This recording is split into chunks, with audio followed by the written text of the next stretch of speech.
My family, I grew up with my grandmother's bangles, hearing them, seeing them all the time. And she used to cook a lot and use her hands a lot. So it was listening to the bangles, seeing the bangles, and just, I guess it wasn't something I consciously thought about, but it was just like, it was the music in the background of being a woman was wearing bangles. And she had a lot of bangles.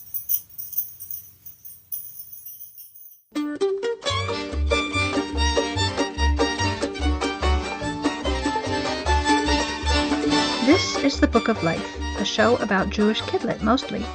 I'm Heidi Rabinowitz. Sarah Sassoon's debut picture book, Shoham's Bangle, was named a 2023 Sidney Taylor Notable Book by the Association of Jewish Libraries. Based on Sarah's family history, it's the story of a Jewish family's escape from Iraq to Israel. We don't often get Mizrahi representation in kidlit, so I was particularly excited to learn more from Sarah.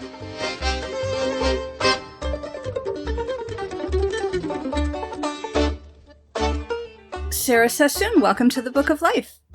Thanks for having me, Heidi.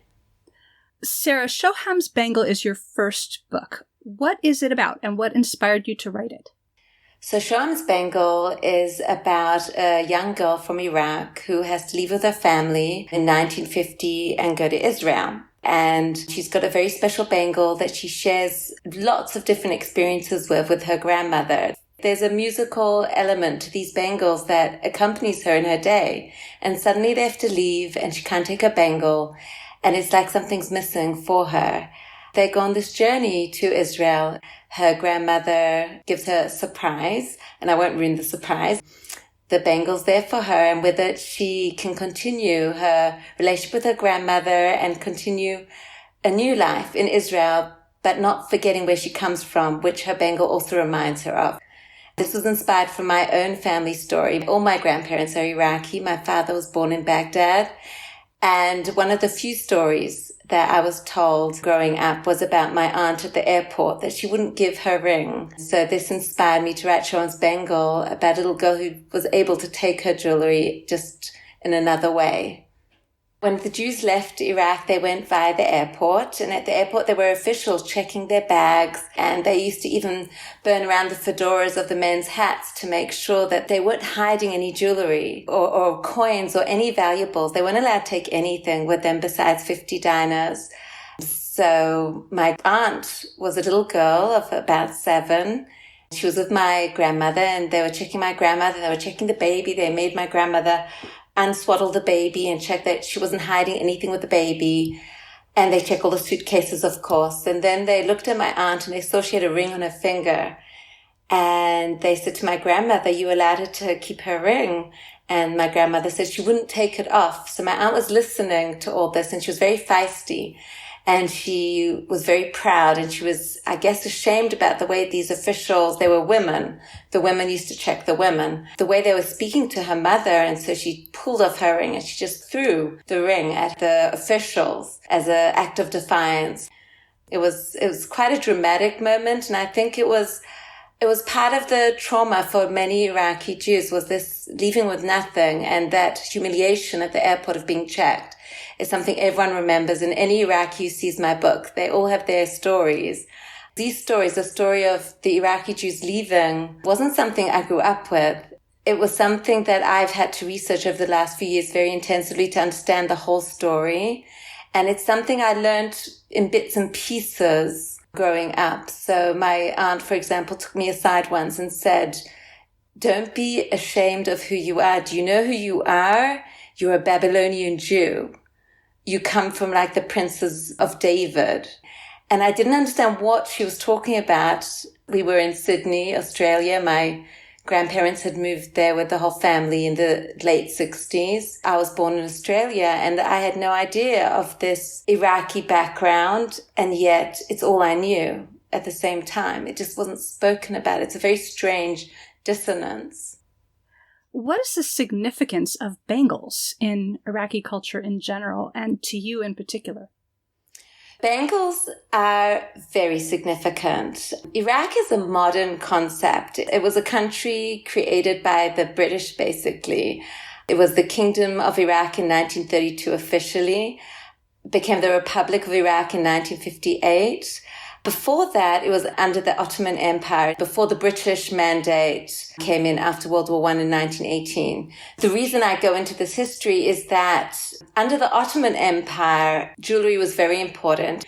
They didn't have banks in those days, so the jewelry was like putting money in a bangle, in earrings, in necklaces. Women, like, they were the bank. The jewelry was given to the wife, the mother, the girls, and they were kept at home.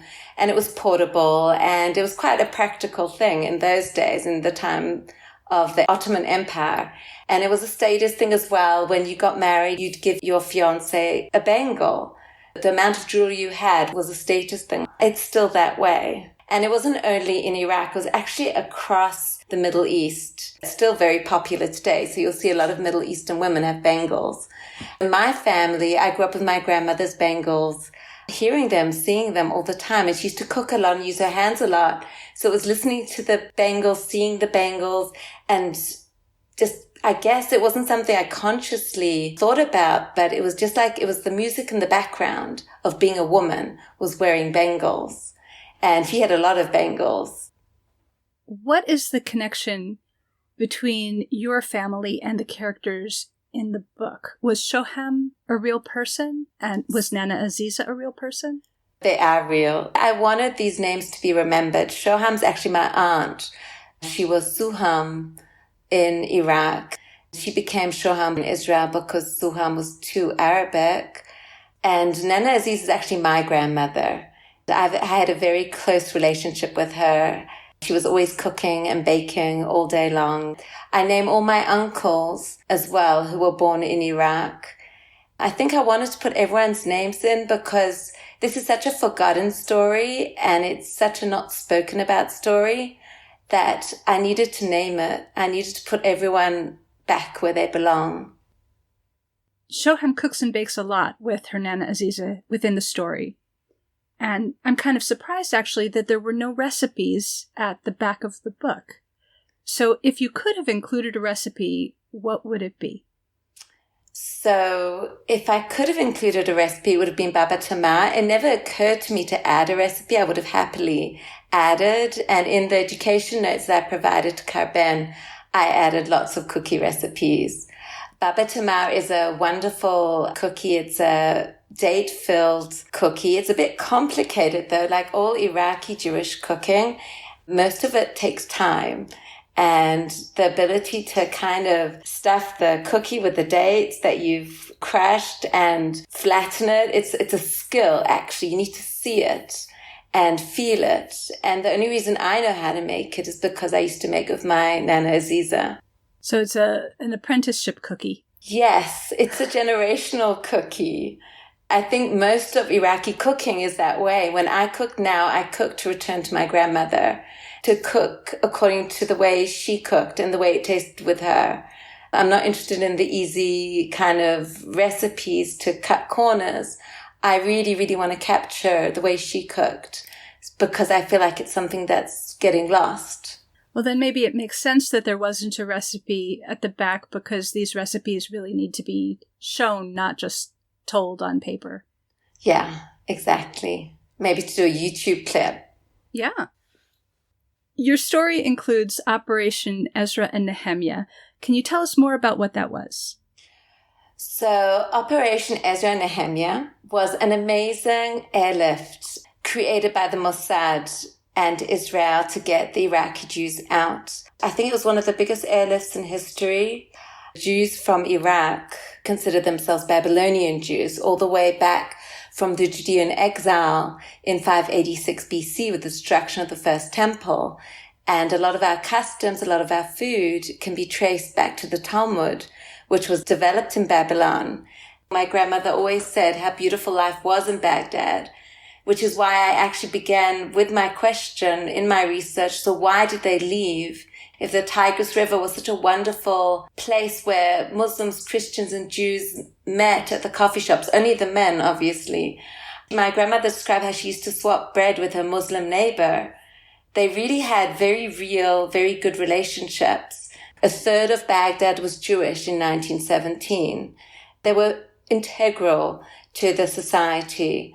Just like American Jews are integral to American society, Baghdadian Jews saw themselves as Iraqis. And the Jews were very much part of the Senate. They were part of commerce. They were part of every aspect of a modern country emerging in the Middle East. That's where the Jews were. They were very proud of their position. So why did they have to leave was always my question. It's complicated because you kind of have to understand the history leading up to the airlift in 1950-51. Anti-Semitism was increasing in Iraq. There was the Farhud in 1941, which was a massive pogrom against the Jews.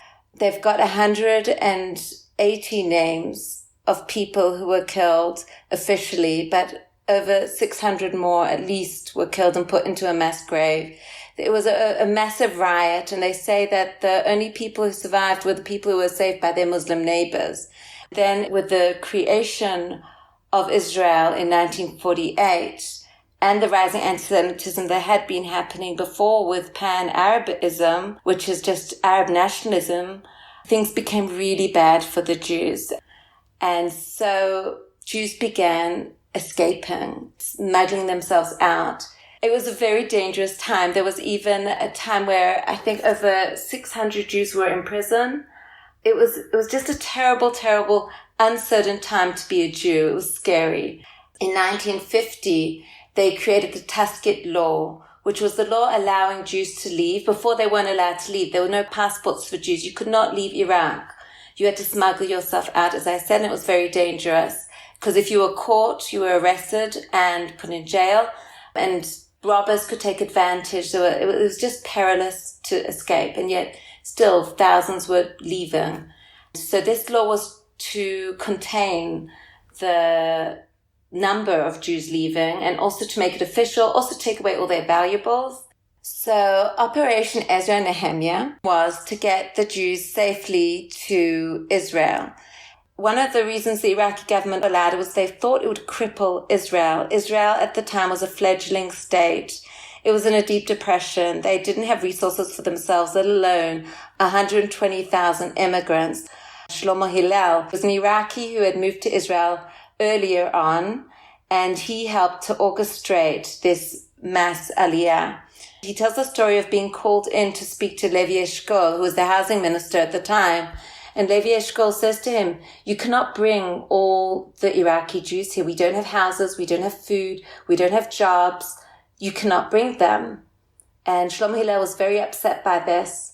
He left the office and he gets called by Ben Gurion. Ben Gurion says, I know you've been to Levi Eshkol. And he's right. We don't have houses. We don't have food. We don't have jobs. But you have to bring the Jews from Iraq. We do not want another Shoah. We don't want another Holocaust. And that gave Shlomo Hillel the go-ahead to organize this major airlift. And it was complicated. When the Jews arrived in Israel, they only knew Hebrew from their prayers. They were suddenly seen as Arab Jews. They weren't seen as modern, educated, established Jewish community, and they were treated quite badly. And the conditions were shocking in refugee camps. Jews coming from Europe at the time came broken, and the Iraqi Jews came whole with their families. So they experienced their brokenness in Israel. And that was a trauma. But they also saw the European Jews and knew their story. They knew about the Holocaust, obviously. I think it's another reason the story isn't told as much, because it was shadowed by this tremendous pain of people who had lost their families in Europe. You've mentioned in your book launch video and elsewhere the importance of the theme of being together. And you talked about how the Iraqi Jews at least got to be together with their families through the trauma of leaving their home. Can you talk a little bit more about that importance of being together and that theme in your book? Family is everything. In Iraq, a traditional home is built around a big courtyard, and there's rooms with the windows leading to the courtyard, and the outside world is kind of shut out. A family would live together. Not just a mother and father, it meant the grandparents, the uncles and aunts with their children. So cousins grew up together around this extended, wider family.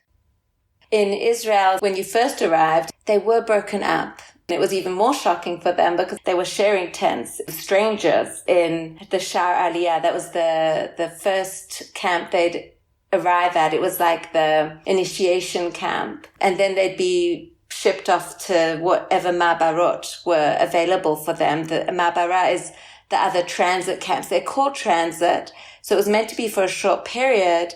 But I mean, I interviewed a man whose family was in the Ma'bara at Pardes Chana for 10 years. So my family, I had family that ended up in Jerusalem and Petach Tikva and Kiryat Ono and Zichron Yaakov in the end. So they weren't all living together as they would have in Baghdad. And they weren't living as Jewish communities anymore, just Babylonian with their customs and also the respect and their positions. Everything was broken for them. Interesting. You mentioned in your book lunch video that Iraqi Jews feel a personal connection to the Torah because of the prophets being buried in Iraq. Can you tell us more about that? In Kirkuk, where my grandfather's grandfather was the chief rabbi, there was the burial of Daniel the prophet, who went into exile with King Jehoiachin, and there's the famous grave of Ezekiel in Al-Kifil. The Jews used to go on pilgrimage every Shavuot to pray at his grave. Every grave has stories told about miracles, and it's very much part of their culture to visit these graves. In fact, women used to go as on pilgrimage to graves to pray. I think it was one of their ways of leaving the house, actually. My grandmother grew up by the prophet Ezra, the scribe, by his grave in Al-Uzair, which is in the south of Iraq. It's still there today. It's now a mosque. And she grew up with this presence of Ezra the prophet, of Ezra the scribe. She used to light candles for Ezra the scribe and bless us in the name of Ezra the scribe. It was very much part of the way we were brought up. So Shabbat and all the festivals were just so natural and part of our lives, because I think Iraqi Jews saw themselves as the Jews all the way from the time of the Bible, basically. The Bible officially ends with Ezra, the time of Ezra and Nehemiah, with the return to Judea. But the Jews who stayed in Babylon are the Jews we come from. So there's like this direct line, and being a Jew is just the most taken for granted thing in the world. Wow. So you were telling me that you enjoyed listening to the episode of the podcast about Sephardic history and culture. And in that episode, we kind of went through the definition of what is it to be Sephardic. So can you talk about the definition of Mizrahi? So it's such a great question. Mizrahi means Middle Eastern, but also from North Africa, the Moroccans. As an Iraqi Jew, it was interesting to always be called Sephardic, because I always thought to myself, but I'm not Spanish.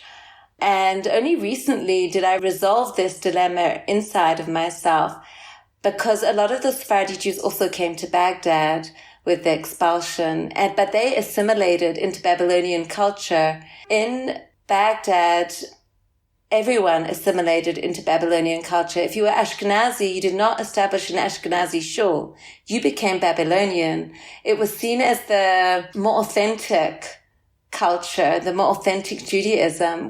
And so to be a Mizrahi Jew is actually to come from very old Jewish communities, which are very important.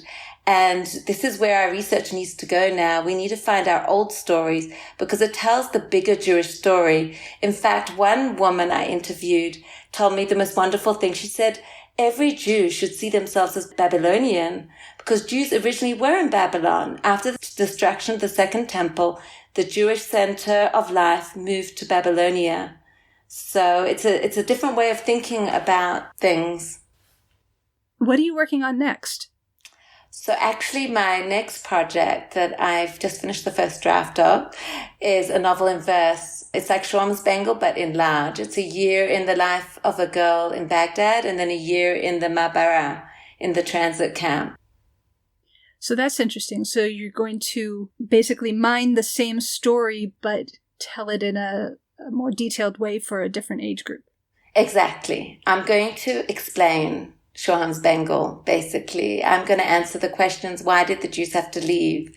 What was the reality in Israel for the Iraqi Jews? What is it to be an Iraqi Jew? And what was very important to me was also to try and capture as many customs and festivals and as much Iraqi Jewish flavor, Babylonian Jewish flavor as possible, because that's exactly what's getting lost. It's Tikkun Olam time. What action would you like to call listeners to take to help heal the world? Elie Wiesel speaks about how overwhelming it can be sometimes to experience all the suffering in this world because we get so much information on the news. And he says, what can we do in response? And that is to be present in our everyday and do one small thing at a time. Mother Teresa said, what can you do to promote world peace? She said, go home and be with your family.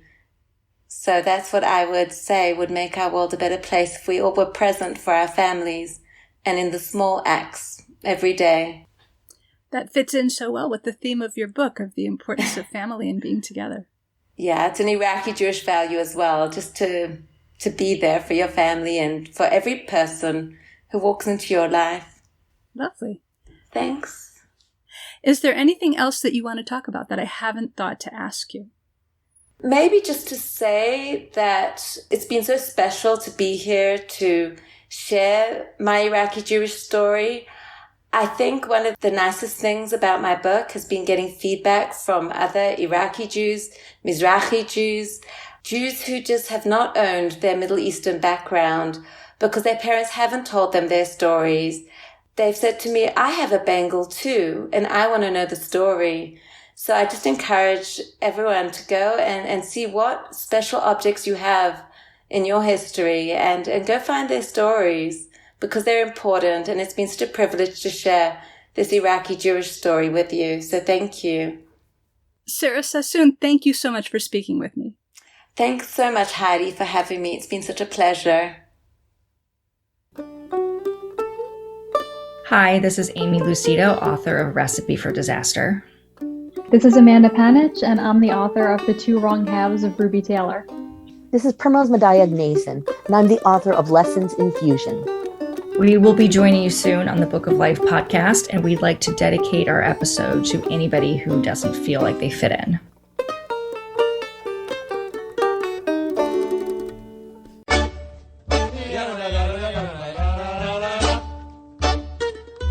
Say hi to Heidi at 561-206-2473 or bookoflifepodcast@gmail.com.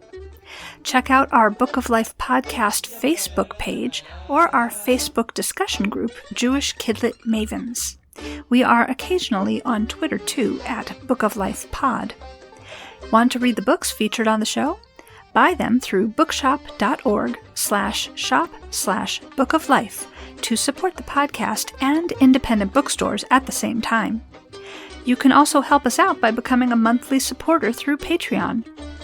Additional support comes from the Association of Jewish Libraries, which also sponsors our sister podcast, Nice Jewish Books, a show about Jewish fiction for adults. You'll find links for all of that and more at bookoflifepodcast.com. Our background music is provided by the Freilach Makers Klezmer String Band. Thanks for listening, and happy reading!